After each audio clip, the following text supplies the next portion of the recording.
Thomas Piketty is a French economist who works on wealth and income inequality. He is a professor at the École des hautes, études and sciences sociales, associate chair at the Paris School of Economics and Centennial professor at the London School of Economics' new International Inequalities Institute. He is the author of the best-selling book Capital in the 21st Century, which emphasizes the themes of his work on wealth concentrations and distribution over the past 250 years. The book argues that the rate of capital return in developed countries is persistently greater than the rate of economic growth, and that this will cause wealth inequality to increase in the future. To address this problem, Piketty proposes redistribution through progressive global tax on wealth. Biography. Piketty was born on 7 May 1971, in the Parisian suburb of Clichy, Hauts-de-Seine. His parents had been involved with a Trotskyist group in the May 1968 protests in Paris, but they had moved away from this political position before Piketty was born, and a visit to the Soviet Union in 1991 was enough to make him a firm believer in capitalism, private property, the market.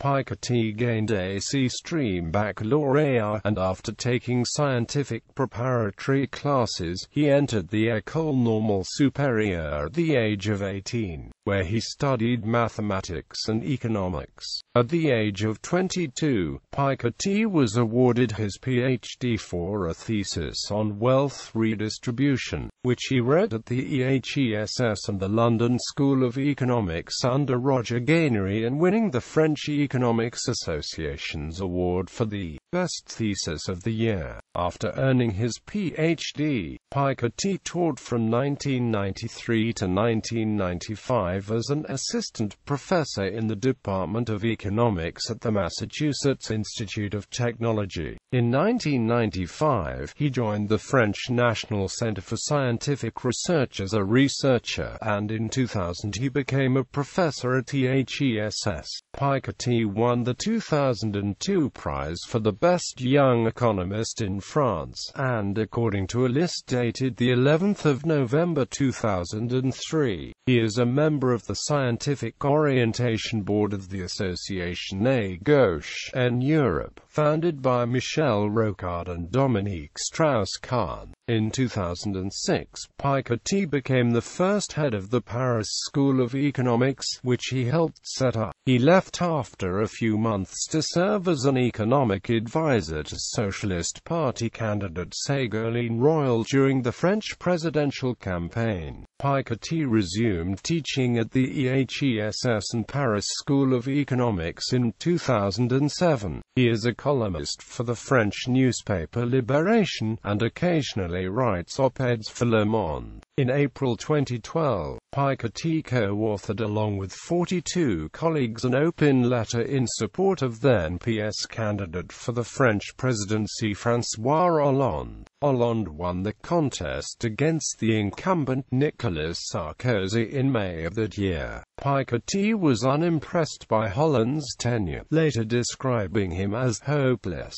In 2013, Piketty won the biennial Yo Janssen Award for the economist under age 45 who has made a contribution in theoretical and applied research that is significant to the study of economics in Europe. In January 2015, he rejected the French Legion of Honor order, stating that he refused the nomination because he did not think it was the government's role to decide who was honorable. On September 27, 2015, it was announced that he had been appointed to the British Labour Party's Economic Advisory Committee, convened by Shadow Chancellor John McDonnell and reporting to Labour Party leader Jeremy Corbyn. The appointment of Piketty, who had previously advised Lord Wood, key policy advisor to former Labour Party leader Ed Miliband, that tax rates could be raised above 50% for earnings over £1 million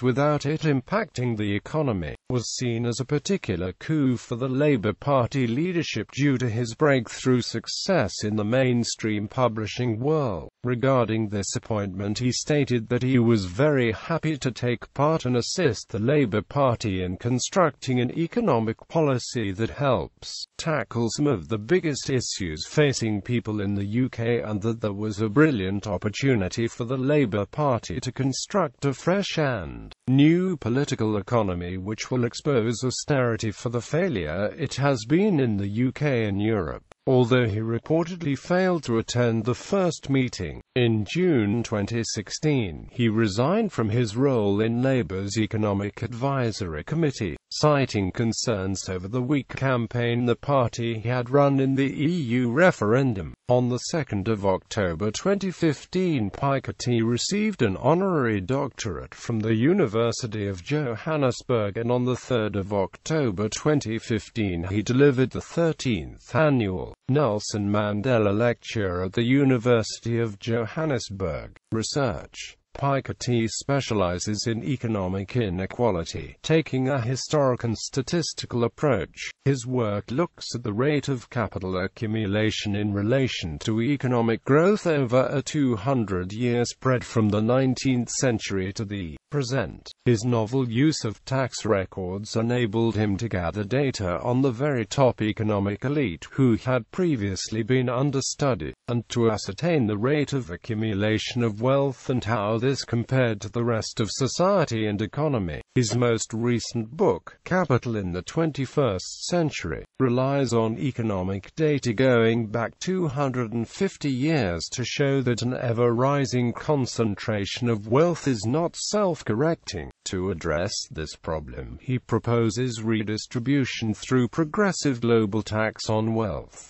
Study of long-term economic inequalities. A research project on high incomes in France led to the book Les Hautes Revenus en France (OXXE), which was based on a survey of statistical series covering the whole of the 20th century, built from data from the fiscal services. He extended this analysis in his immensely popular book Le Capital (OXXIE École). A study by Emmanuel Saez and Piketty showed that the top 10% of earners took more than half of the country's total income in 2012, the highest level recorded since the government began collecting the relevant data a century ago.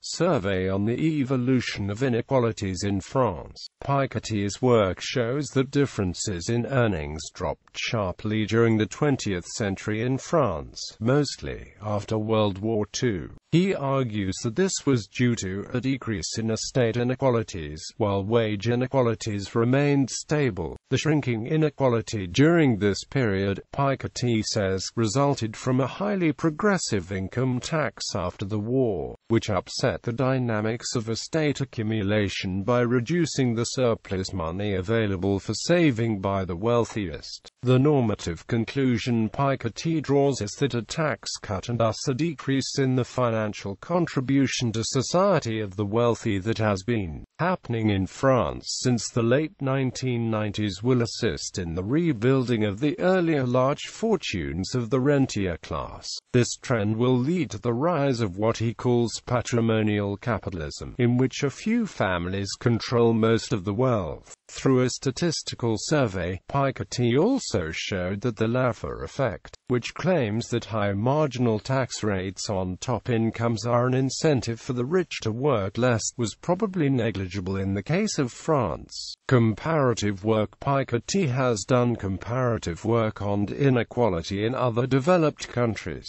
in collaboration with other economists, particularly Emmanuel Saez. He built a statistical series based on a similar method used in his studies of France. This research led to reports on the evolution of inequalities in the US, and on economic dynamics in the English-speaking world and continental Europe. Saez won the prestigious John Bates Clark Prize for this work. The surveys found that following the Second World War, after initially undergoing a decrease in economic inequality similar to that in continental Europe, English-speaking countries have, over the past 30 years, experienced increasing inequalities. A critic of the Kuznets curve, Piketty's work has been discussed as a critical continuation of the pioneering work of Simon Kuznets in the 1950s. According to Kuznets, the long-term evolution of earnings inequalities was shaped as a curve. Growth started at the beginning of the Industrial Revolution, and slackened off later due to the reallocation of the labor force from low-productivity sectors like agriculture to higher productivity sectors, like industry. According to Piketty, the tendency observed by Kuznets in the early 1950s is not necessarily a product of deep economic forces. Instead, estate values, rather than wage inequalities, decreased, and they did so for reasons that were not specifically economic. Consequently, the decrease would not necessarily continue, and in fact, inequalities have grown sharply in the United States over the last 30 years, returning to the 1930s level. Other work. Besides these surveys, which make up the core of his work, Piketty has published in other areas, often with a connection to economic inequalities. His work on schools, for example, postulates that disparities among different schools, especially class sizes, is a cause for the persistence of inequalities in wages and the economy. He has also published proposals for changes in the French pension system and the French tax system. Capital in the 21st Century. Capital in the 21st Century, published in 2013, focuses on wealth and income inequality in Europe and the US since the 18th century. The book's central thesis is that inequality is not an accident but rather a feature of capitalism that can be reversed only through state intervention. The book thus argues that unless capitalism is reformed, the very democratic order will be threatened. The book reached #1 on the New York Times best-selling hardcover non-fiction list dated the 18th of May 2014. Piketty offered a possible remedy, a global tax on wealth. Bibliography. Les hautes revenus faisant modifications des taux marginaux supérieurs de l'impôt sur le revenu en France, 1970–1996. Inégalités économiques. Report to the Council of Economic Analysis with Tony Atkinson, Michel Godet and Lucille Ollier. Les hautes revenus en France au XXIème siècle. Inégalités et redistribution, 1901–1998. Fiscalité et redistribution sociale dans la France du XXI siècle. L'économie des inégalités. Vive la gauche américaine. Chroniques 1998–2004. Pour un nouveau système de retraite des comptes individuels de cotisations financées par répartition with Antoine Bozio. On the long-run evolution of inheritance. France, 1820–2050. Pour une révolution fiscale with Emmanuel Saez and Camille Landais. Pennant on Sauver l'Europe. Chroniques 2004–2012. Le Capital au XXI siècle. Capital in the 21st Century. About capital in the 21st century. Carbon and inequality, from Kyoto to Paris.